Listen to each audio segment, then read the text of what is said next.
اقرأ وربك الأكرم الذي علم بالقلم علم الإنسان ما لم يعلم۔ السلام علیکم ورحمۃ اللہ وبرکاتہ۔ معزز ساتھیوں، امید آپ سب خیریت سے ہوں گے۔ الحمدللہ ہم نے اپنی پچھلی ویڈیو میں آیت نمبر 8 مکمل کر لی تھی سورہ حجرات کی۔ آج ہم کوشش کریں گے کہ آیت نمبر 9 اور آیت نمبر 10 کا مطالعہ مکمل کر لیں۔ آئیے آغاز کرتے ہیں۔ اعوذ باللہ من الشیطان الرجیم، بسم اللہ الرحمن الرحیم۔ وَإِن طَائِفَتَانِ مِنَ الْمُؤْمِنِينَ اقْتَتَلُوا فَأَصْلِحُوا بَيْنَهُمَا فَإِن بَغَتْ إِحْدَاهُمَا عَلَى الْأُخْرَى فَقَاتِلُوا الَّتِي تَبْغِي حَتَّى تَفِيءَ إِلَى أَمْرِ اللَّهِ فَإِن فَاءَتْ فَأَصْلِحُوا بَيْنَهُمَا بِالْعَدْلِ وَأَقْسِطُوا إِنَّ اللَّهَ يُحِبُّ الْمُقْسِطِينَ۔ صدق اللہ العظیم۔ جی، تو اب ہمارے سامنے آیت نمبر 9 ہے۔ اب اس آیت نمبر 9 کا یہ ابتدائی حصہ لیتے ہیں پہلے۔ جی، اس حصے میں اگر ہم اب ترکیب اپنی شروع کریں تو ہمارے پاس جو سب سے پہلے ہے وا۔ یہ جو واو ہے یہ استئناف کا واو ہے، یہاں سے ایک نئی بات ہمارے لیے شروع ہو رہی ہے۔ اس کے بعد جو ان ہے یہ ہم پہلے بھی دیکھ چکے ہیں، یہ ان شرطیہ ہوتا ہے، اس سے پہلے اسی سورہ حجرات میں یہ گزر بھی چکا ہے۔ اس سے پہلے الفاظ آئے تھے وَإِن جَاءَكُمْ فَاسِقٌ بِنَبَإٍ، تو وہاں ہم نے اس ان شرطیہ کے بارے میں گفتگو کی تھی، تو یہ ہمارا ان شرطیہ ہے۔ اس کے بعد طائفتان من المؤمنین اقتتلوا، یہ جو پورا حصہ ہے یہ ہے بیان شرط، اور یہ جو فا ہے یہ ہے فا رابطہ، اس کو ہم کہتے ہیں۔ یہ جواب شرط پہ داخل ہوتی ہے اگر جواب شرط ہمارا خاص طور پر فعل امر ہو، اور پھر ہے اصلحوا بینہما، یہ ہمارا ہو جائے گا جواب شرط۔ تو یہ اس کے موٹے موٹے اجزاء بنتے ہیں۔ اب اس میں ایک ایک کر کے چیزوں کو دیکھتے ہیں۔ تو اس حصے کو اٹھاتے ہیں، یہاں پر طائفتان من المؤمنین اقتتلوا، تو اس میں جو طائفتانی ہے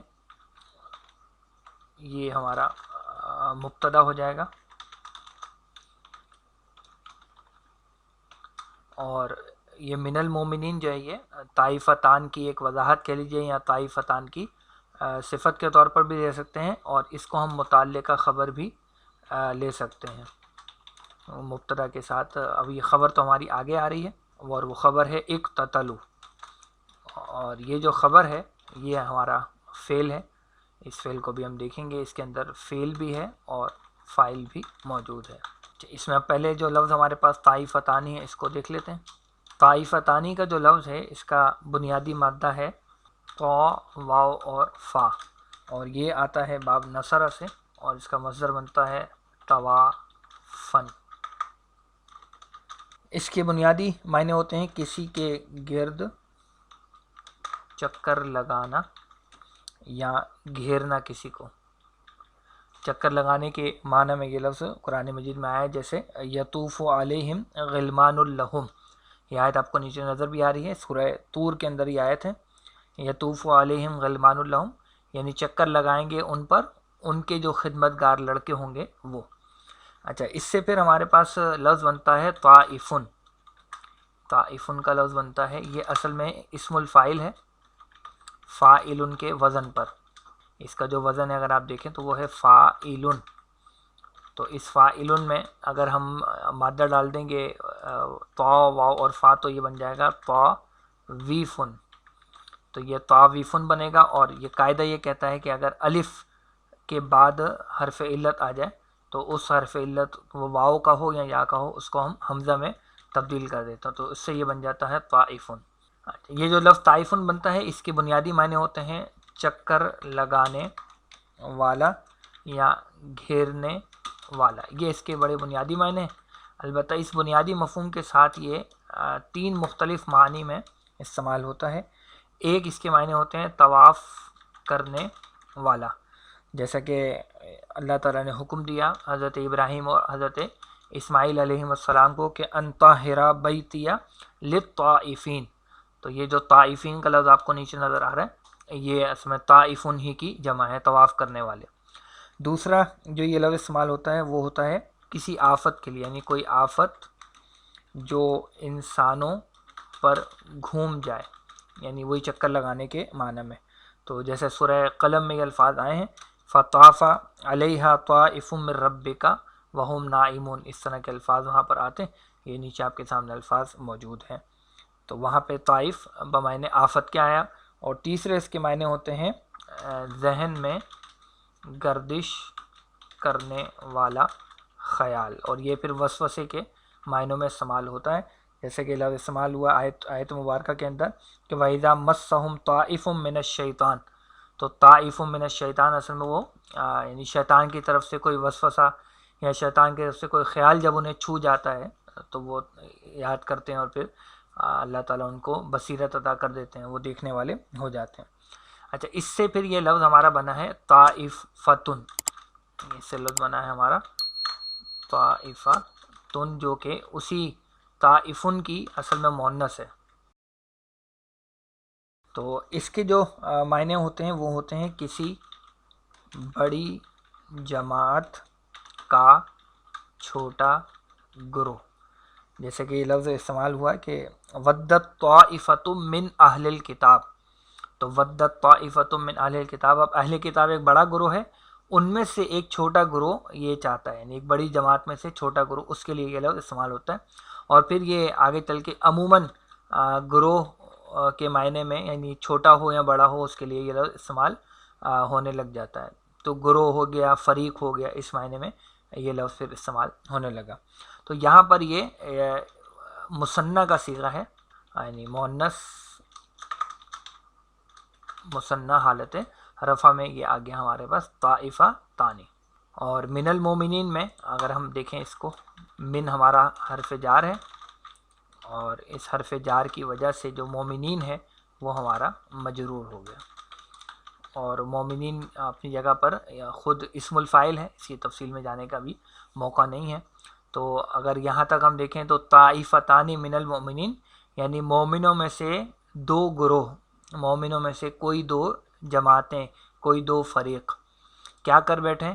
اب اگلا ہمارے پاس وہ آ رہا ہے فعل اقتتلوا، اس کو دیکھ لیتے ہیں. اس کا مادہ بالکل واضح سا ہے، جی بالکل صحیح پہچانا آپ نے، قاف تا اور لام اس کا مادہ ہے. مجرد میں یہ باب نصرہ سے آتا ہے اور قتلن جو ہے اس کا مصدر بن جاتا ہے ہمارے پاس، اور اس کے وہی بنیادی معنی ہوتے ہیں کسی کو قتل کرنا. البتہ یہاں پر یہ استعمال ہوا ہے باب افتعال سے.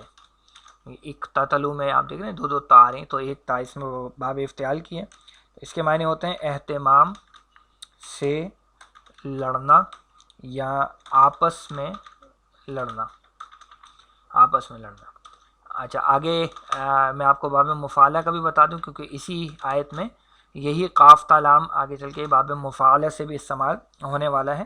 آپ کو میں بتا دیتا ہوں یہ آیت کے اگلے حصے میں، تو وہاں پر ہم پھر اس کو دوبارہ ریپیٹ نہیں کریں گے. اور وہ ہے یہ قاتلو، تو وہ قاتلو بنا کیسے وہ تو ہم آگے چل کے بھی دیکھ لیں گے، لیکن بنیادی مفہوم اس کا میں ابھی ہی ذکر آپ کے لیے کر دیتا ہوں. تو باب مفعلہ میں قاف تا لام کے معنی ہوتے ہیں جنگ کرنا، جنگ کرنا یا باہم ایک دوسرے کو قتل کرنا، یہ اس کے بنیادی معنی ہے. جنگ کرنے کے معنی میں زیادہ یہ استعمال ہوتا ہے. تو اس میں یہ باب افتعال میں ماضی کا یہ صیغہ ہے جمع مذکر غائب کا، اور باب افتعال میں جمع مذکر غائب کے صیغے کا وزن ہے افتعالو، افتعالو. تو اس افتعالو کے وزن پہ جب ہم یہ مادہ ڈالیں گے تو چونکہ اس میں کوئی علت نہیں ہے اس لیے یہ سیدھا سیدھا بن جائے گا اقتتلوا، یہ ہمارا مطلوب فعل بن گیا. تو اب اگر ہم یہاں تک اس کو دیکھیں یہ تو وَإِن طَائِفَتَانِ مِنَ الْمُؤْمِنِينَ اقْتَتَلُوا، تو یہاں تک ترجمہ کیا ہو جائے گا، اور اگر دو گروہ مومنوں میں سے باہم لڑ پڑیں، آپس میں لڑ پڑیں. تو اب کیا کرنا ہے، یہ فا ہے، یہ اب جواب شرط کے لیے آ رہا ہے. فا رابطہ ہے، یہ ربط پیدا کر رہا ہے شرط اور جواب شرط کے درمیان. فا تو اس کا ترجمہ ہم کریں گے تو یا پس، یعنی اگر یہ کنڈیشن پوری ہو جائے تو اب کیا کرنا ہوگا. تو اب آگے دیکھ لیتے ہیں کیا کرنا ہے. اصلحوا بینہما، اس کو ہم اٹھا لیتے ہیں. یہاں پر یہ جو اصلحوا ہے اس میں ہمارے پاس فعل بھی ہے اور ہمارا یہ فاعل بھی ہے. ایکچولی یہ ہمارا فعل امر ہے. فعل امر ہے، اور فعل امر کے اندر ہی فعل اور فاعل دونوں چیزیں موجود ہیں. اور بینہما میں جو بینہ ہے یہ ہمارا ظرف ہے، اور ظرف مضاف بن کے آتے ہیں، تو جو ہما کی ضمیر ہے وہ ہمارا مضاف الیہ ہو جائے گی. اور ظرف یہ بینہ کا ظرف ہم اس سے پہلے آیت نمبر 1 میں بھی دیکھ چکے ہیں، اگر آپ وہاں پہ جا کے اس ویڈیو میں اس کو دیکھ سکتے ہیں. اب آ جاتے ہیں یہ جو اصلحو کا لفظ ہے اس کو دیکھ لیتے ہیں. تو یہ جو اصلحو ہے اس کا مادہ ہے صاد، لام اور ہا، اور یہ آتا ہے با فتحہ سے مجرد میں، اور مصدر اس کا بنتا ہے صلاحن. اس کے وہ جو بنیادی معنی ہوتے ہیں وہ ہیں نظم کا درست ہونا یا نیک ہونا، یہ بنیادی اس کے معنی ہیں. اور یہاں پر یہ آیا ہے باب افعال سے، اور باب افعال میں یہ متعدی معنوں میں آ جاتا ہے، تو پھر ہوتا ہے نظم کو درست کرنا یا خرابی کو درست کرنا یا پھر اصلاح کرنا. یہ ہم اردو میں بھی استعمال کرتے ہیں اصلاح کے معنوں میں. تو اس سے یہ اگر ہم جائیں گے تو باب افعال میں یہ جمع مذکر حاضر کا صیغہ ہے مضارع میں، تو یہ بنے گا تفعلون، کہ جو وزن آئے گا وہ آئے گا تفعلون. تفعلون کے وزن میں جب ہم یہ مادہ ڈال دیں گے صاد، لام اور ہا کا، تو یہ بن جائے گا تصلحون.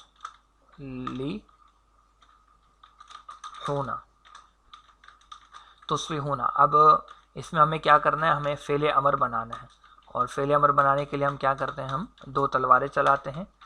کیسے چلاتے ہیں، شروع سے علامت مضارع ہٹا دیتے ہیں، تو ہم اس کو ہٹائیں گے ایک تو، اور دوسرا آخر سے یہ جو نون ہوتا ہے، نون اعرابی اس کو کہتے ہیں، اس کو بھی ہم ہٹا دیں گے. تو جب یہ دونوں چیزیں میں ہٹا دوں گا تو میرے پاس کچھ شکل اس طرح کی آ جائے گی. اب اس شکل میں اگر آپ دیکھیں تو ہم شروع میں چونکہ بالکل ساکن ہے ہم پڑھ نہیں سکتے، تو ہمیں ایک حمزہ لگانا پڑے گا. اور چونکہ یہ باب افعال ہے، باب افعال میں جو حمزہ آتا ہے وہ زبر والا آتا ہے. ٹھیک ہے، یہ حمزہ زبر والا آتا ہے، اور اس حمزہ کو ہم کیا کہتے ہیں، حمزۃ القطع کہتے ہیں. یعنی یہ ہر صورت میں اس نے پڑھا ہی جانا ہے، یعنی اس کو ہر صورت میں ہم پڑھیں گے ہی پڑھیں گے. تو یہ ہمارے پاس بن گیا اصلحو. تو فاصلحوا بینہما، تو تم سب صلح کراؤ، تم سب اصلاح کراؤ بینہما. یہ جو ہما کی ضمیر ہے یہ مثنیٰ کی ضمیر ہے، اس میں اگر آپ دیکھیں تو مثنیٰ کی ضمیر ہے یہ، اور چونکہ پیچھے طائفتان وہ بھی مثنیٰ تھا تو ان دونوں کے لیے ضمیر استعمال ہمارے پاس ہو رہی ہے. تو فاصلحوا بینہما، تو تم سب صلح کراؤ ان دونوں کے درمیان. تو یہ ہمارا یہ والا جو حصہ ہے، اس حصے کا اگر ہم یہاں پہ ترجمہ کر لیں تو ہو جائے گا، اور اگر 2 گروہ مومنوں میں سے باہم لڑ پڑیں تو تم سب صلح کراؤ ان دونوں کے درمیان. یہ الحمدللہ یہاں تک کا ہمارا ترجمہ ہو جائے گا. چلو آئیے اب آگے بڑھتے ہیں. اگلا اب ہم یہ والا حصہ لے لیتے ہیں. جی، اب ہمارے پاس یہ والا جو حصہ ہے، فَإِن بَغَتْ إِحْدَاهُمَا عَلَى الْأُخْرَى فَقَاتِلُوا الَّتِي تَبْغِي حَتَّى تَفِيَ إِلَىٰ أَمْرِ اللَّهِ. اس میں جو فا ہے یہ ہمارا عطف والا فا ہے. اس کے بعد ان جو ہے وہ پھر ہمارا شرطی آ رہا ہے، جیسے اس سے پہلے ہم نے ابھی دیکھا ہے اوپر. اچھا، پھر بغت احداہما علی الاخری، یہ یہاں تک ہمارا بیان شرط ہو جائے گا، بالکل اسی ترتیب پر جیسا کہ ابھی ہم نے اوپر دیکھا تھا. اس کے بعد یہ جو فا ہے یہ پھر فا رابطہ ہمارا کرائے گا. قاتل التی تبغی، یہ ہمارا ایک طرح سے جواب شرط ہے، البتہ ہم اس پورے کو ہی جواب شرط فی الحال لے لیتے ہیں، اس میں غائط کو بھی ہم شامل کریں پھر الگ سے اس کو دیکھ لیں گے. تو یہ پورا حصہ جواب شرط قرار پائے گا. تو یہ اس کا موٹے موٹے حصے بن جاتے ہیں، اور فا حرف عطف ہو گیا، ان شرطیہ یہ بیان شرط ہو گیا، فا رابطہ ہو گئی، اور یہ پورا حصہ جواب شرط ہو گیا. اب اس میں جو پہلے بیان شرط ہے اس حصے کو دیکھ لیتے ہیں. تو اس میں جو ہمارے پاس بغت احداہما علی الاخری ہے، یہ بغت ہمارا فعل ہے، اور احداہما یہ احدا یہ ہمارا مضاف ہے، اور اس کے ساتھ ہما کی جو ضمیر ہے یہ مضاف الیہ ہو جائے گی، مرکب اضافی ہمارا بن جاتا ہے سیدھا سیدھا. اس میں پھر جو علا ہے یہ ہمارا حرف جار ہے، اور الاخری اس کی وجہ سے مجرور ہو جائے گا. پہلے ہم اس میں بغت کا لفظ دیکھتے ہیں، پھر آگے احداہما پہ بھی بات کریں گے. بغت کا جو لفظ ہے اس کا مادہ ہے با، غین اور یا، اور یہ آتا ہے باب ضربہ سے، اور بغین اس کا مصدر بنتا ہے۔ اس کے بنیادی معنی ہوتے ہیں کسی چیز کی چاہت میں حد سے بڑھ جانا، یہ بنیادی معنی ہیں۔ اور اس بنیادی مفہوم کے ساتھ پھر دو معنی میں یہ استعمال ہوتا ہے۔ ایک یہ استعمال ہوتا ہے چاہنا یا طلب کرنا، اور جب اس معنی میں ہوتا ہے تو عام طور پر اس کا جو مفعول آتا ہے وہ مفعول بنفس ہی آتا ہے، یعنی بغیر کسی صلے کے وہ ہمارا استعمال ہوتا ہے۔ جیسے اس کی مثال آتی ہے جیسے اغیر اللہ ابغی ربن، یہ آپ کو نیچے نظر بھی آ رہا ہے، اغیر اللہ ابغی ربن، یعنی کہ اللہ کے سوا میں کوئی اور رب چاہوں، کوئی اور رب تلاش کروں۔ تو ایک تو یہ اس معنی میں آتا ہے۔ دوسرا جو اس کا معنی بنتے ہیں وہ ہوتے ہیں زیادتی کرنا یا سرکشی کرنا، اور جب اس معنی میں آتا ہے تو عام طور پر یہ اعلیٰ کے حرف جار کے ساتھ استعمال ہوتا ہے۔ جیسا کہ یہاں بھی اگر آپ دیکھیں تو یہ اعلیٰ کا حرف جار ہمیں یہاں پہ نظر آ رہا ہے، اس کا مطلب ہے کہ یہاں جو بغا یا بغت کا یہ جو فعل ہے یہ زیادتی کرنے کے معنی میں استعمال ہو رہا ہے۔ تو یہاں اگر آپ دیکھیں گے تو اس میں یہ ماضی کا واحد مؤنث غائب کا یہ صیغہ ہے، اور ماضی کے واحد مؤنث غائب کے صیغے کا وزن باب ضربہ میں ہوتا ہے فعالت، فعالت۔ تو اس فعالت کے وزن میں جب ہم یہ با غین یا ڈالیں گے تو یہ بن جائے گا بغایت، بغایت۔ لیکن ہم دیکھ رہے ہیں کہ وہ چیز نہیں بنی، ہمیں بنانا تھا بغت، لیکن مادہ ڈالنے سے وہ چیز نہیں بنی۔ اس کی وجہ کیا ہے؟ اس کی وجہ ہے یہ حرف علت یا۔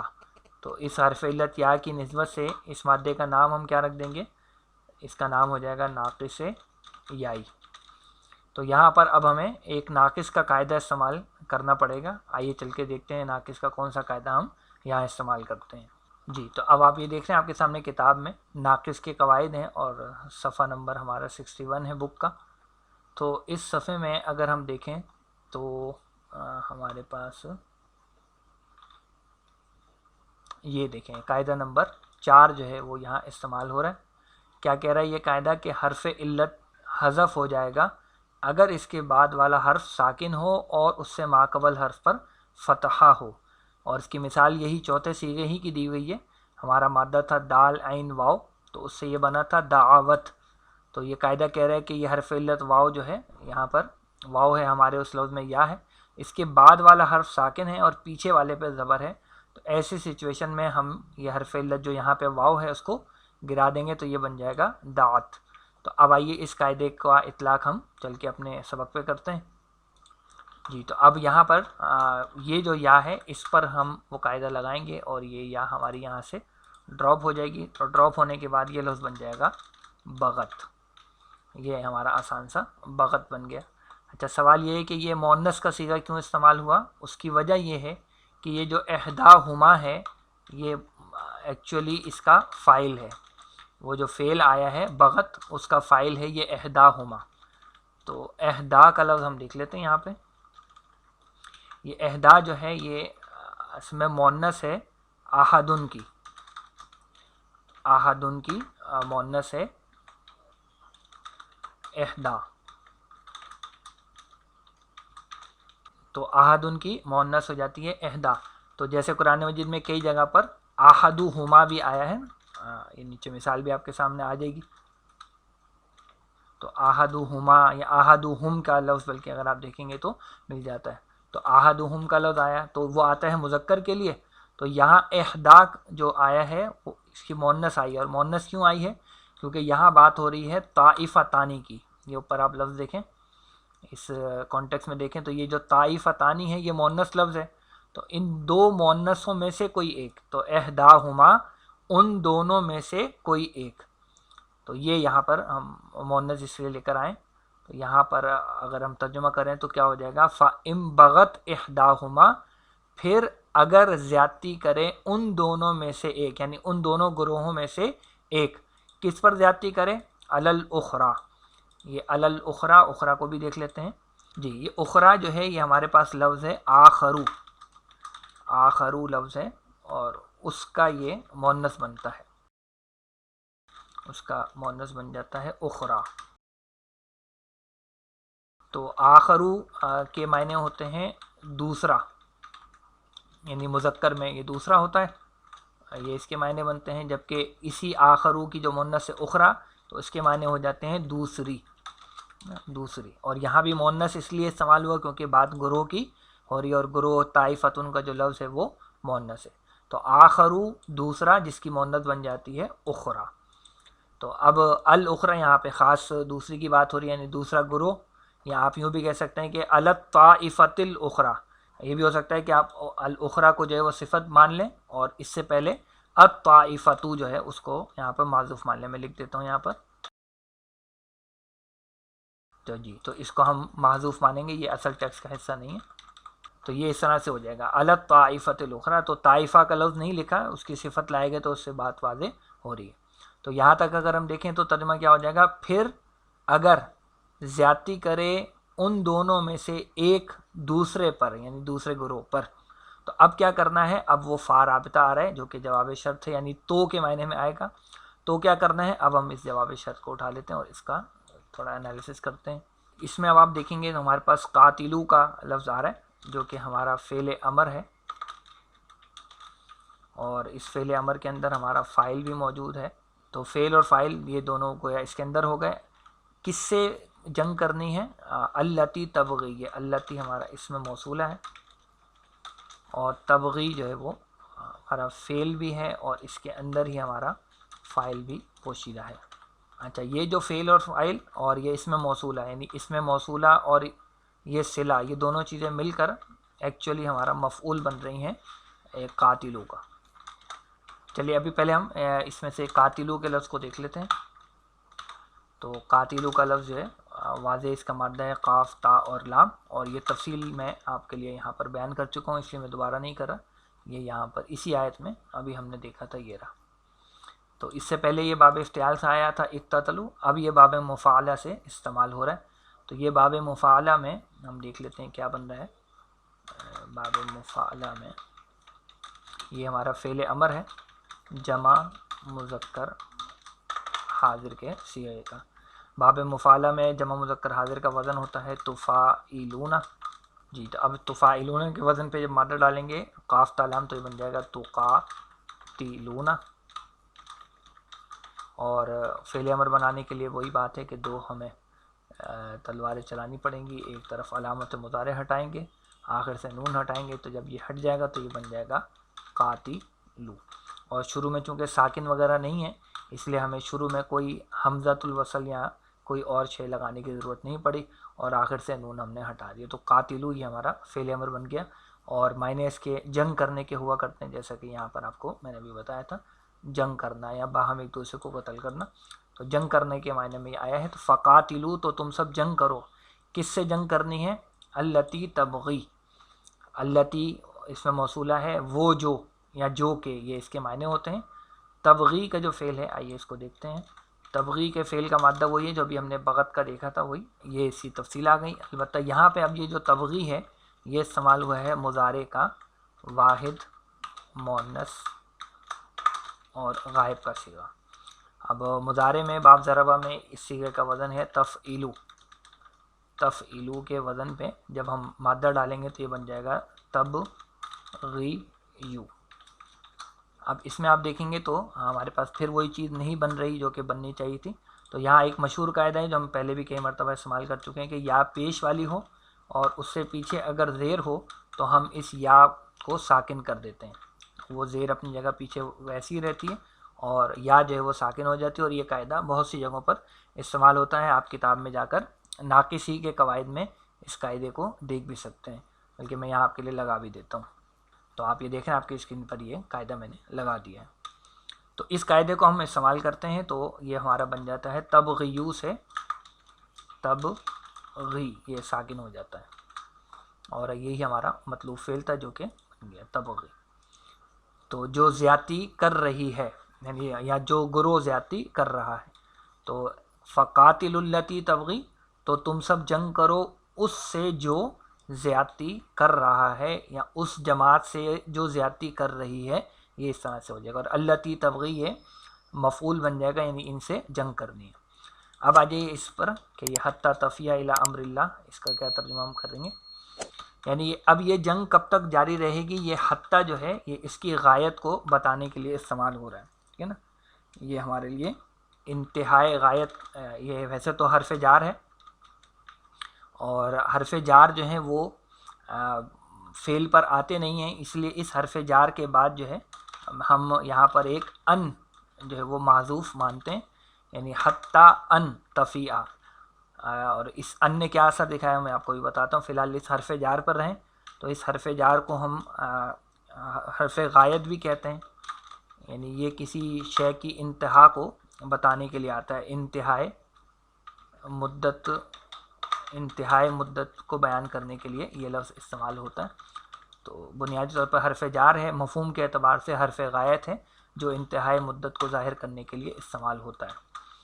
تو یہ حتی ہو گیا. اس حتی کے بعد یہ ان جو ہے وہ ہمارا محذوف ہے، اور یہ ان ہمارا ناصب مضارع ہے، اس سے ہم پہلے سے واقف ہیں، اس نے پہلے بھی کئی دفعہ نصب دیا ہے مضارع کو. تو یہ جب ہمارے پاس اگلا لفظ آ رہا ہے تفیع، اس تفیع پر جو آپ کو نصب دکھ رہا ہے وہ اسی ان کی وجہ سے ہے. تو یہ ہمارا فعل بھی ہے، اور اس کے اندر اس کا فاعل بھی ہے، اور یہ چیز مضارع منصوب ہوئی ہے اسی ان کی وجہ سے. پھر ہے الی امر اللہ، الی ہمارا حرف جار ہو جائے گا، اور امر جو ہے یہ مجرور ہے، اور مجرور ہونے کے ساتھ ساتھ یہ خود مضاف بھی ہے، اور لفظ اللہ جو ہے وہ اس کا مضاف الیہ ہو جائے گا. اور یہ پورا جار مجرور ملا کر یہ متعلقہ فعل بنے گا. کس فعل کا؟ اس تفیع کے فعل کا. ٹھیک ہے، اس تفیع کے فعل کا یہ متعلقہ فعل بن جائے گا الی امر اللہ، یہ پورا حصہ. چلیے اب آئیے اس میں جو تفیع کا فعل ہے اس کو ہم دیکھتے ہیں کہ یہ کیا بنا ہے. تو کیا لگ رہا ہے آپ لوگوں کو اس کا مادہ کیا ہوگا؟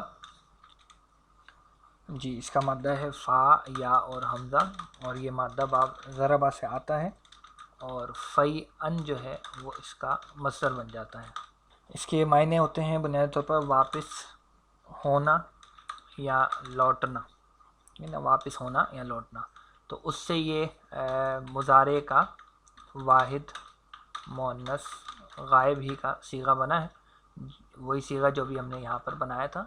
تو تفعلو کے وزن پہ یہ اب ہمارا بن جائے گا مادہ فا یا حمزہ.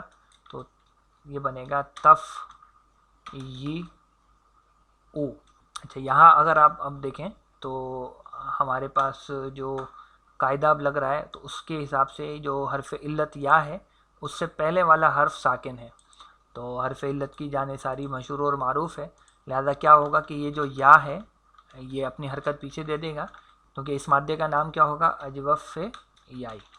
تو اجوف یائی کا قاعدہ آپ کتاب میں جا کے دیکھ سکتے ہیں. یہاں پر استعمال ہم کریں گے حرف علت سے پہلے والا حرف ساکن ہے، وہ اپنی حرکت پیچھے دے گا. جب یہ حرکت پیچھے جائے گی تو یہ بن جائے گا تفیعو، یہ بن جائے گا تفیعو. اور اس تفیعو سے پہلے جب میں ان لگا دوں گا، جب میں اس سے پہلے وہ ان جو کہ محذوف ہے وہاں پر وہ لگا دوں گا تو یہ ہو جائے گا تفیع، نصب اس پر آ جائے گا. تو ان تفیع، حتی تفیع، اس طرح سے یہ ہو جائے گا. اور الی امر اللہ، یہ آسان ہے. الی کے معنی کی طرف یا تک ہوتا ہے، امر حکم کو کہتے ہیں، اور اللہ کے معنی تو معلوم ہی ہے. تو اب اگر ہم اس پورے حصے کا ترجمہ کریں یہاں پر آ کر، یہ شرط جوابی شرط وغیرہ ساری پوری ہوئی. تو اب ہم ترجمہ کریں گے. پھر اگر زیادتی کرے ان دونوں میں سے ایک دوسرے پر تو تم سب جنگ کرو اس سے، یعنی اس گروہ سے جو زیادتی کر رہا ہے. اور یہ کب تک جنگ کرو گے؟ یہاں تک کہ وہ لوٹ آئے اللہ کے حکم کی طرف، یعنی وہ زیادتی وغیرہ چھوڑ دے اور جو عدل کی بات ہے اس پر واپس آ جائے. تو جب تک وہ نہیں آتا اس وقت تک تم ان سے جنگ کرو. تو یہاں تک ہو گیا. آگے اب کیا ہے جی ہمارے پاس؟ پھر دوبارہ ایک اور شرط ہے جو اس میں آ رہی ہے.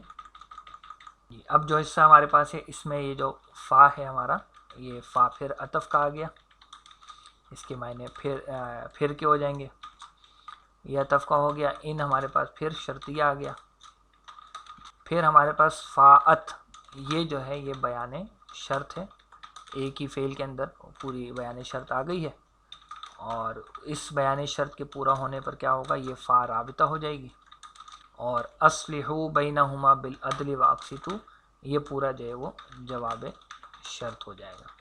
اس میں اب اگر ہم دیکھ لیں لفظ، تو یہ فاعت کا لفظ ہے، اس کو دیکھتے ہیں کیا ہے یہ جو فاعت ہے اس میں ہمارے پاس فعل بھی ہے اور فاعل بھی اس کے اندر ہی موجود ہے، اور مادہ اس کا بھی ہم نے دیکھا ہے اوپر، یہی فا یا اور حمزہ، اور اب جو یہ صیغہ آیا ہے یہ ماضی کا صیغہ ہے، واحد مؤنث غائب کا، اور ماضی میں اگر ہم اس کو بناتے ہیں تو یہ بنتا ہے فعالت، تو فعالت کے وزن پہ مادہ ڈالیں تو یہ بنے گا فیاعت، فیاعت۔ یہاں پہ بھی یہ چونکہ وہی اجوف یائی ہے تو اجوف ہی کا ایک قاعدہ یہاں پر لگے گا، اور وہ قاعدہ یہ کہتا ہے کہ جو حرف علت ہے اگر اس سے پہلے زبر ہوگی تو اس حرف علت کو ہم الف میں تبدیل کر دیتے ہیں، تو یہ ہمارے پاس بن جاتا ہے، پھر الف میں تبدیل کر دیں گے یا کو، تو یہ بن جائے گا فاعت، فاعت۔ اچھا یہاں پر ہے تو یہ ماضی کا صیغہ، لیکن ہم مستقبل کا ترجمہ کیوں کریں گے، کیونکہ اس سے پہلے ان شرطیہ لگا ہوا ہے، تو شرط کا بیان جب ہوتا ہے تو پھر وہ مستقبل میں ہم اس کا ترجمہ کرتے ہیں، تو ان فاعت کا ترجمہ ہوگا پھر اگر وہ لوٹ آئے، یعنی وہ گروہ جو زیادتی کر رہا تھا پھر اگر وہ لوٹ آئے تو اب کیا کرنا ہے، تو یہ آ جائے گا فا یعنی تو، اور اب اصلحوا بینہما بالعدل واقسطوا، اس حصے کو دیکھ لیں اگر ہم، تو اصلحوا کا لفظ اسی آیت میں ہم اوپر دیکھ چکے ہیں، یہ میں آپ کو دکھا دیتا ہوں، آپ دوبارہ اس کو تفصیل سننا چاہیں تو سن سکتے ہیں، میں صرف آپ کو یہاں اشارہ کر، یہ دیکھیں یہ اصلحوا کا لفظ اسی آیت میں اوپر گزرا ہے، یہ اس کا مادہ ہے، یہ سب ایسے بنا ہے، اور یہ ساری اس میں چیزیں، تو آپ اسی کو آپ دیکھ لیجیے گا دوبارہ، تو اصلحوا ہمارا فعل امر ہو گیا، یہاں پہ لکھ دیتا ہوں میں آپ کے لیے، یہ فعل امر ہو گیا جی، اس کا فاعل اس کے اندر ہی ہے۔ اچھا پہلے بھی آ چکا ہے یہ بینہما ہی کے الفاظ اوپر بھی آئے تھے، فاصلحوا بینہما، فاصلحوا بینہما، پھر دوبارہ وہی بینہما آیا، البتہ اضافہ ایک اور چیز کا اضافہ یہاں کیا گیا، اور وہ کیا ہے، بالعدل، یہ بینہما جو ہے اس کو ہم پہلے دیکھ چکے ہیں، بینہ ہمارا ظرف ہے، اور ظرف جو ہے مضاف بن کر آتے ہیں عام طور پر، تو یہ مضاف بھی ہو گیا، اور ہما جو ہے وہ ہمارا مضاف الیہ ہو گیا۔ پھر ہمارے پاس ہے بی حرف جار، اور اس بی حرف جار کی وجہ سے العدلی جو ہے وہ ہمارا ہو گیا مجرور، واو ہمارا پھر عطف کا ہو گیا، یعنی ایک تو جواب شرط میں جو کام ہے وہ اصلحوا ہے، اور ایک کام جو اور کرنا ہے جواب شرط کے اس میں وہ ہے اقسطوا، اقسطوا کا لفظ نیا آیا ہے، اس کو ہم یہاں پر ضرور دیکھتے ہیں، یہ بھی بیسیکلی یہی ہے، فعل امر ہے اور اس کا فاعل بھی اس کے اندر ہی موجود ہے، میں یہیں سے کاپی کر دیتا ہوں، مادہ وغیرہ البتہ اس کا ہم دیکھ لیتے ہیں، اس کا مادہ ہے جی قاف، سین اور طا، اور مجرد میں یہ مادہ استعمال ہوتا ہے باب ضربہ سے، اور جب باب ضربہ سے آتا ہے تو اس کا مصدر بنتا ہے قسطن، قسطن اس کا مصدر بن جاتا ہے، اور جب باب ضربہ سے آتا ہے مجرد میں پھر اس کے معنی ہوتے ہیں حق کے خلاف کرنا یا ظلم کرنا۔ اچھا جبکہ یہی مادہ جب ہم استعمال کرتے ہیں باب نصرہ سے، مجرد میں باب نصرہ سے، تو پھر اس کا جو مصدر ہے وہ قسطن کے بجائے بن جاتا ہے قسطن، اور پھر اس کے معنی بھی تبدیل ہو جاتے ہیں حق کے مطابق ہونا، ٹھیک ہے، یا انصاف ہونا، ظلم کے مقابلے میں انصاف ہونا۔ البتہ یہاں پر نہ یہ باب ضربہ سے ہے نہ باب نصرہ سے، یہاں یہ باب افعال سے استعمال ہوا ہے، اور باب افعال میں جو اس کے معنی ہوتے ہیں وہ ہوتے ہیں حق کے مطابق کرنا یا انصاف کرنا یا عدل کرنے کے معنی میں بھی یہ لفظ استعمال ہوتا ہے، تو یہاں پر یہ جی، تو باب افعال میں یہ جمع مذکر حاضر کا صیغہ ہے، تفعلون کے وزن پہ قاف سین تو اس میں ڈالیں گے تو بنے گا تقسطون، اور اس تقسطون پہ جب ہم وہی فعل امر بنائیں گے تو کیا ہو جائے گا، ہمارا فعل امر بنانے کے لیے ہم اس میں سے ایک طرف تا کو ہٹا دیں گے اور ایک طرف یہ نون ہٹ جائے گا، اور یہ کرنے کے بعد ہمارے پاس بنے گا کچھ اس طرح سے. اور شروع میں ہم اس کو پڑھ نہیں سکیں گے تو ایک حمزہ لگانا ہے، اور چونکہ باب افعال ہے تو اس میں حمزہ زبر والا استعمال ہو جائے گا، تو یہ بن جائے گا اقسطو. اقسطو. تو یہ کچھ اس کا معنی اور مفہوم آ جائے گا انصاف کرنے کے حوالے سے. اور عدل کا جو لفظ آیا تھا اس کو بھی میں چاہتا ہوں کہ ہم دیکھ لیتے ہیں کہ یہ اس کے معنی وغیرہ کیا ہوتے ہیں، تو بلکہ اس سے پہلے ہی دیکھ لیتے ہیں، یہیں پہ دیکھ لیتے ہیں اس کو. عدل کا جو مادہ ہے وہ ہے عین، دال اور لام، اور یہ مادہ استعمال ہوتا ہے باب ضربہ سے، اور عدلن اس کا مصدر بن جاتا ہے. اس کے معنی ہوتے ہیں برابری کرنا یا انصاف کرنا. تو اس سے یہ جو عدلن ہے یہ ہمارا اس میں ذات بن جاتا ہے، اور اس کے جو معنی ہوتے ہیں وہ ہیں کسی چیز کے برابر کی کوئی چیز. تو برابری کی بنیاد پر یا برابر برابر کوئی چیز کرنا ہے تو وہ چیز عدل کے تقریباً معنی ہوتے ہیں. تو یہ والا حصہ بھی ہو گیا، اس کا ترجمہ ہم یہاں کر لیتے ہیں. ہاں یہاں پر ہم اس کا ترجمہ کر لیتے ہیں. تو ہو جائے گا پھر اگر وہ لوٹ آئے تو تم سب صلح کراؤ ان دونوں کے درمیان برابری کے ساتھ اور انصاف کرو. تو یہاں پر یہ بالعدل کا جو اضافہ کیا گیا اس کی ایک حکمت یہ نظر آتی ہے کہ چونکہ یہ وہ گروہ ہے جس نے پہلے صلح کو ماننے سے انکار کیا تھا، تو اب جب دوبارہ صلح کر رہے ہیں تو ایسا نہ ہو کہ اس گروہ کے ساتھ کوئی زیادتی ہو جائے، تو اس زیادتی سے روکنے کے لیے اللہ تعالیٰ نے یہاں پر عدل کی ایک اضافی شرط بھی عائد کر دی. یہ یہاں تک ترجمہ ہو گیا. بالکل آخری حصہ اس آیت مبارکہ کا اس کو ہم لیتے ہیں، اور وہ آسان سا ہے، اور وہ ہے ان اللہ یحب المقسطین. یہ جناب آسان سا ہے. ہمارے پاس ان جو ہے وہ حرف مشبہ بالفعل ہے جو کہ تاکید کے لیے استعمال ہوتا ہے ہمارا، اور لفظ اللہ جو ہے وہ اسم ہو جائے گا اس کا، یا جس کو مبتدا بھی کہہ سکتے ہیں، اس کو اسم و انہ بھی کہا جا سکتا ہے، اور اس کو ہم مبتدا بھی مان سکتے ہیں. اور یحب المقسطین، یحبو جو ہے ہمارا فعل اور فاعل دونوں اس کے اندر ہی ہیں، اور المقسطین اس کا مفعول ہے. یہ جو فعل فاعل اور مفعول ہے یہ پورا مل کر ہمارا خبر بن رہا ہے اس مبتدا کی لفظ اللہ کے لیے، یا خبر و انہ بھی کہہ سکتے ہیں، یا صرف خبر بھی اس کو ہم کہہ سکتے ہیں. اب اس میں جو یحب ہے یہ ہم پہلے بھی دیکھ چکے ہیں، اس مادے کو پچھلے والے لیکچر میں ہم نے حببہ کا یہ لفظ استعمال کیا تھا، تو وہیں سے ہم اس کی بنیادی معنی اٹھا کے آپ کے لیے لاتے ہیں. تو یہ ہے حببہ باب ضربہ سے آتا ہے مجرد میں، البتہ یہاں پر یہ باب افعال سے استعمال ہوا ہے، اور باب افعال میں ہوتا ہے کسی کو پسند کرنا یا محبت کرنا. وہی جو باب ضربہ میں معنی تقریباً وہی معنی اس میں آ جاتے ہیں. ٹھیک ہے، دوست رکھنے کے معنی میں بھی آتا ہے، البتہ یہاں یہ مضارع میں پہلا ہی صیغہ ہے واحد مذکر غائب کا. باب افعال میں پہلے صیغہ کا وزن ہے یفعلو، تو اسے یفعلو کے وزن پہ جب ہم مادہ ڈالتے ہیں بن جاتا ہے یحببو. اس یحببو. اچھا، اب اس مادے کا اگر آپ دیکھیں تو نام کیا ہو جائے گا، دو با اس میں آ رہے ہیں، تو اس مادے کا نام ہو جائے گا مضاعف. تو یہاں پر ایک مضاعف کا قاعدہ ہم استعمال کریں گے، اور وہ قاعدہ کچھ اس طرح سے ہے کہ اگر دونوں یعنی مثل اول اور مثل ثانی دونوں متحرک ہیں، پیچھے ہا جو ہے یا کوئی بھی اور حرف وہ خالی ہے، تو مثل اول جو ہے وہ اپنی حرکت پیچھے والے کو دے دے گا. یہ کام ہم کرتے ہیں تو یہ بن جائے گا یحب اور پھر بو. اور اب یہاں یہ جو دونوں با ہمارے پاس آ رہے ہیں، ان دونوں با کا ہم ادغام کر دیں گے، ان کو مرج کر دیں گے، تو یہ بن جائے گا یحبو. یہ ہمارا بن گیا یحبو. آخری جو لفظ ہے وہ ہے المقسطین. یہ مادہ وغیرہ تو یہ آپ کے سامنے ابھی گزرا ہے، قاف سین طا، اور یہ بھی باب افعال سے ہی یہاں استعمال ہوا ہے. یہاں پر باب افعال میں یہ اسم الفاعل کے طور پر آیا ہے، اور باب افعال میں اسم الفاعل کا وزن ہے مفعلن، مفعلن کے وزن پہ ہم یہ ڈالیں گے، یہ بن جائے گا مقسطن۔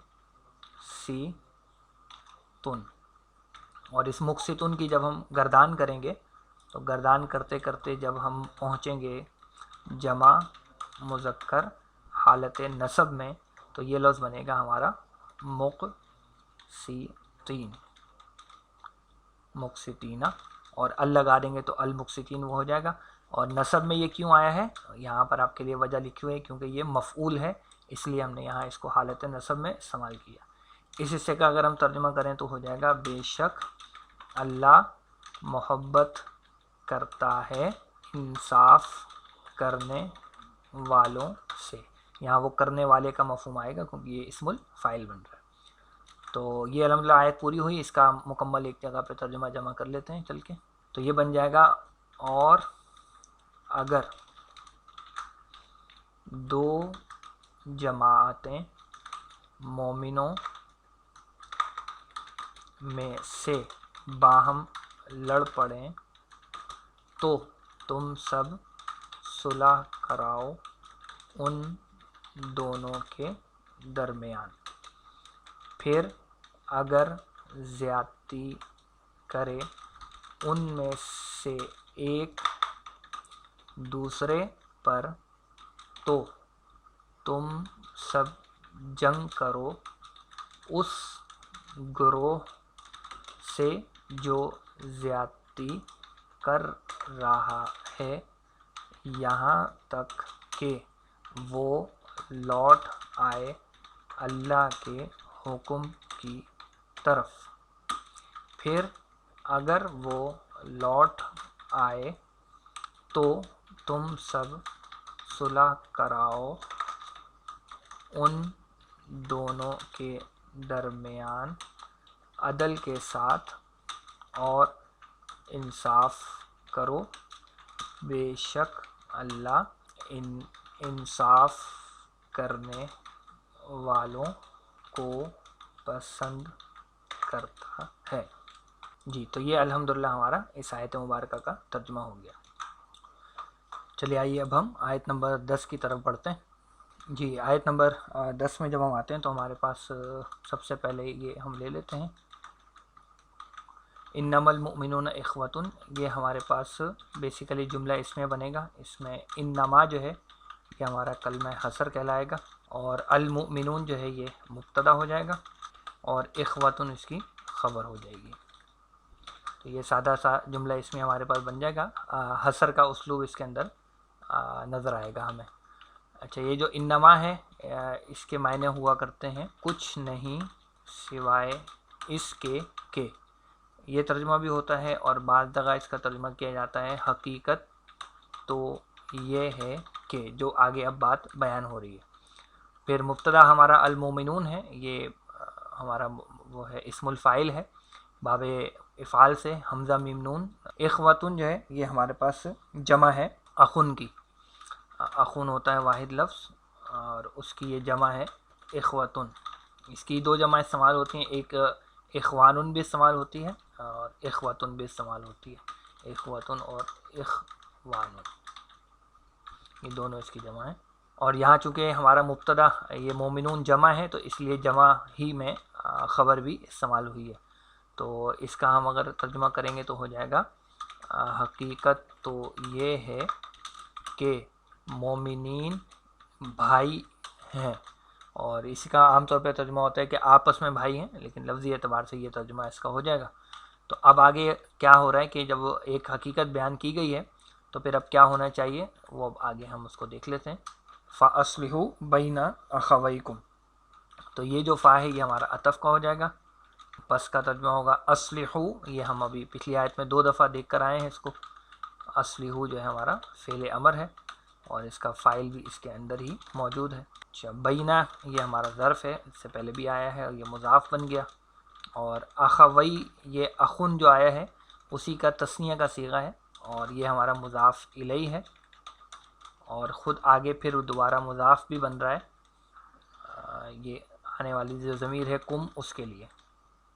تو کم کی جو ضمیر ہے وہ ہمارے صرف مضاف الیہ بن جائے گی، اور یہ جمع مذکر حاضر کا صیغہ ہے، متصل ضمیر ہے، اور واو جو ہے یہ پھر عطف کا ہو جائے گا، اور اتقو یہ ہمارا فعل امر ہے، اس کو ہم نے تفصیل سے دیکھا ہوا ہے اس سے پہلے آیت نمبر 1 کے اندر ہی، اور اللہ جو ہے وہ اس کا مفعول ہو جائے گا، اسی لیے حالت نصب میں ہمیں وہ لفظ دکھ رہا ہے، اور لعل جو ہے یہ ہمارا حرف مشبہ بالفعل ہے نا، اس کو حرف مشبہ بالفعل بھی کہتے ہیں، اور یہ اپنی ذات میں حرف ترجی بھی ہے، یعنی امید کو ظاہر کرنے کے لیے بھی یہ لفظ استعمال کیا جاتا ہے۔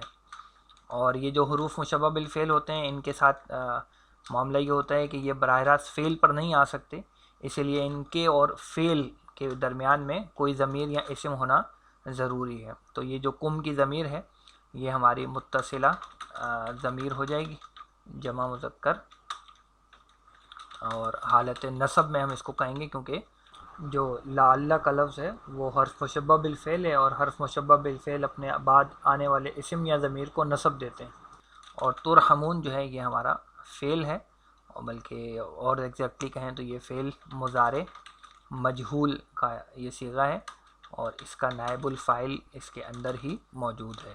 تو یہ ہم نے ایک اوورال دیکھ لیا۔ اب اس میں جو چیز غور و فکر والی ہے، ایک تو یہ اخوئی کیا ہے اس کو ذرا میں بتا دوں آپ کو۔ تو اخوئی اصل میں تھا اخن، جو میں نے شروع میں آپ کو بتایا، تو اخن کا جو تثنیہ کا صیغہ ہے وہ بنتا ہے اخوانی، حالت رفع میں یہ بن جاتا ہے اخوانی، اور جب ہم اس کو نصب اور جر میں لے کے جائیں گے تو یہ بنے گا اخوینی۔ اب سوال یہ ہے کہ یہاں پر اس کا یہ نون کہاں چلا گیا؟ تو یہ نون جب ہم نے اس کو مضاف بنایا تو مضاف بننے کی وجہ سے اس کا نون اعرابی گر گیا، تو یہ ہمارے پاس ریزن ہے بیسیکلی کہ اخوینی کا نون جو ہے وہ یہاں کہاں گیا۔ تو یہ مرکب اضافی کے بنیادی قواعد میں سے ہے، تو جب یہ مضاف بنا تو یہ ہو گیا اخوئی، اصل میں نون بھی تھا لیکن اس کے ساتھ جب ہم نے کم کی ضمیر لگائی، جو کہ اس کے لیے مضاف الیہ بن گئی، تو پھر یہ نون ہم نے یہاں سے ہٹا دیا، تو یہ بن گیا اخوئی کم، ورنہ ہوتا اخوینی اور کم، لیکن نون گر جاتا ہے جب وہ مضاف بنتا ہے اس طرح کا کوئی صیغہ۔ اچھا، اتقو کا لفظ یہ بڑا تفصیلی ہم نے اس کا ذکر کیا تھا، تو میں آپ کے لیے ریفر کر دیتا ہوں آیت نمبر 1 میں، اس کو آپ دیکھ لیجیے، آیت نمبر 1 میں بیان ہو چکا۔ تو سورہ حجرات آیت نمبر 1 کی جو ویڈیو ہے اس میں آپ اس کو مکمل دیکھ سکتے ہیں، یہاں پہ میں دوبارہ بیان کروں گا تو کافی وقت لگ جائے گا۔ تو اتقو بھی وہیں آیا تھا اور لفظ اللہ کو بھی وہیں ہم نے بیان کیا تھا۔ لعل یہ ہمارا حرف مشبہ بالفعل ہے، حرف ترجی، یہ امید کو ظاہر کرنے کے لیے استعمال ہوتا ہے۔ اب آخری جو لفظ ہمارا بچتا ہے وہ ہے ترحمون، اس کو ہم البتہ یہاں دیکھ لیتے ہیں۔ ترحمون کا مادہ ہے را، ہا اور میم، اور یہ باب سمیہ سے آتا ہے، اور اس کے ایک مصدر بنتا ہے رحمتن، اور ایک اس کا مصدر بنتا ہے مرحمتن۔ دونوں صورتوں میں معنی ہوتے ہیں مہربانی اور شفقت کرنا، یا آسان الفاظ میں رحم دلی کرنا۔ اس میں یہ مضارع مجہول کا صیغہ ہے، کیونکہ ہم دیکھ رہے ہیں علامت مضارع پر پیش ہے اور درمیان میں کوئی زیر بھی ہمیں نظر نہیں آ رہی، یہ ایک عمومی پہچان ہوتی ہے مضارع مجہول کی۔ تو مضارع مجہول میں یہ جمع مذکر حاضر کا صیغہ ہے، اور یہ جو میں نے آپ کو بھی بتایا تھا کہ لعل جو ہے حرف مشبہ بالفعل ہے، اس کے ساتھ ضمیر کا آنا ضروری تھا فعل سے پہلے، تو یہ ضمیر وہی ہوتی ہے جو فعل آگے آ رہا ہوتا ہے، تو آپ اگر اس ضمیر کو پہچان جائیں گے تو آگے والے صیغے کو بھی آپ بڑی آسانی سے پہچان سکتے ہیں۔ تو یہ جمع مذکر حاضر کی ضمیر تھی اور جمع مذکر حاضر ہی کا صیغہ ہے۔ تفعلون ہمارے پاس وزن ہے مضارع مجہول میں، تو تفعلون کے وزن پہ جب ہم راہ میم ڈالیں گے تو یہ بن جائے گا ترحمون، اور چونکہ اس میں کوئی علت نہیں ہے، گڑبڑ نہیں ہے، اس لیے سیدھا جو وزن تھا اسی پر یہ ہمارا لفظ بن گیا۔ تو آسان سی آیت ہے، کوئی اس میں مشکل زیادہ چیزیں ہیں نہیں۔ اتقو کے بارے میں نے آپ کو بتا دیا۔ پچھلی ایک ویڈیو میں ایکسپلین ہو چکا ہے، وہاں پر جا کے اس کو آپ دیکھ لیجئے۔ تو اب اگر ہم اس پوری آیت کا ترجمہ کریں، یہاں ہم لکھیں گے حقیقت تو یہ ہے کہ مومنین بھائی ہیں، پس تم سب صلح کراؤ اپنے دو بھائیوں کے درمیان، اور اللہ کا تقوی اختیار کرو، یا آسان ترجمہ ہو سکتا ہے اللہ سے ڈرو اور اللہ کا تقوی اختیار کرو تاکہ تم پر رحم کیا جائے۔ مجہول کا سیکھا نا، تو کون رحم کرے گا یہ نہیں بتایا، لیکن کس پر رحم کیا جائے گا تو وہ ہمارا نائب الفاعل کی صورت میں اس ترحمون کے اندر موجود ہے۔ تو یہ الحمدللہ آیت نمبر 10 کا بھی ترجمہ ہو گیا۔ تو آج کی اس ویڈیو میں ہم نے الحمدللہ 2 آیتیں مکمل کی ہیں، آیت نمبر 9 اور آیت نمبر 10۔ تو آج کی اس کلاس کو یہیں تک رکھتے ہیں، انشاءاللہ آئندہ ویڈیو میں ہم مزید سبق کو آگے بڑھائیں گے سورۃ الحجرات کے۔ تب تک کے لیے اجازت دیجیے۔ السلام علیکم ورحمۃ اللہ وبرکاتہ۔